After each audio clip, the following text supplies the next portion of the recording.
তিন জিনিসের দিকে তাকালেই সওয়াব। কয় জিনিস? জোরে বলেন।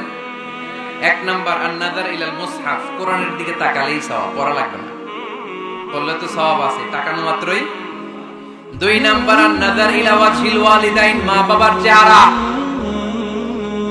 মা বাবার খেদমত করলে তো সওয়াব আছেই, টাকা দিলে তো সওয়াব আছেই, কিন্তু মা বাবার চেহারার নজরের দিকে যদি রহমতের নজরে একবার তাকান, একটা কবুল হজ করলে যেই সওয়াব, ওই সওয়াব আমল নামায় দিবে কে?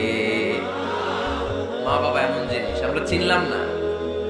আমরা পীর সাহেবের দরবারে লাউ নিয়ে যাই আর গান গাই, সাদের লাউ বানাইলো মোরে, আগা খাইলাম ডগা খাইলাম, খাইলাম না ডুগডুগি না।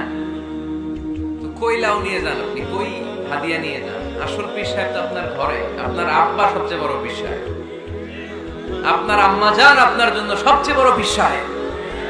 গোটা বিশ্বের সব পীর সাহেব যদি 50 বার করে কোরআন খতম দিয়ে এক গ্লাস পানির মধ্যে ফু দেয়, আর আপনার আব্বা শুধু বিসমিল্লাহ বলে যদি এক গ্লাসের পানিতে ফু দেয়, ওই গ্লাসের পানির ফুটা আমার কাছে কবুল হচ্ছে। এজন্য বিশ্বনবী বলতেন, জান্নাতু তাহতা আকদামি উম্মাহাতিকুম। ও দুনিয়ার মানুষেরা শোনো, দুনিয়ার পুরুষ মানুষদের পায়ের নিচে থাকে জুতা, জুতার নিচে থাকে বালু আর মাটি, আর দুনিয়ার বুকে এক একটা মায়ের পায়ের নিচে থাকে তার সন্তানদের জান্নাত। ওগো মা তুমি এই ধরনের শ্রেষ্ঠ নেয়ামত, তোমারই পদতলে রয়েছে জান্নাত। ওগো মা তুমি এই ধরনের শ্রেষ্ঠ নেয়ামত, তোমারই পদতলে রয়েছে জান্নাত। সুবহানাল্লাহ পড়ে। কি মা? এই মারে আমরা চিনি না।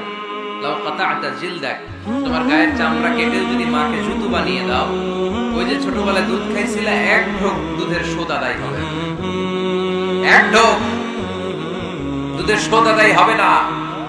ওই মা 3 বার বললেন আল্লাহ রাসূল এই মায়ের কথা। কয়বার? আল্লাহর হাবিব বললেন মা মা মা, তারপরে মা কয়বার? বাবা কয়বার? তার মানে ইসলাম মাকে দিয়েছে স্বর্ণ পদক, ইসলাম মাকে দিয়েছে রৌপ্য পদক, ইসলাম মাকে দিয়েছে ব্রোঞ্জ পদক, বাবাকে দিয়েছে সান্ত্বনা পুরস্কার। ঠিক কিনা? 3 বার যদি মা হয়, একবার যদি বাবা হয়, তাহলে স্বর্ণ পদক কে? রৌপ্য পদক, ব্রোঞ্জ পদক, সান্ত্বনা পুরস্কার। সুবহানাল্লাহ কইতে বললেন না? ওই মায়ের চেহারার দিকে যদি রহমতের নজরে একবার তাকান, নজরে সওয়াব আছে না?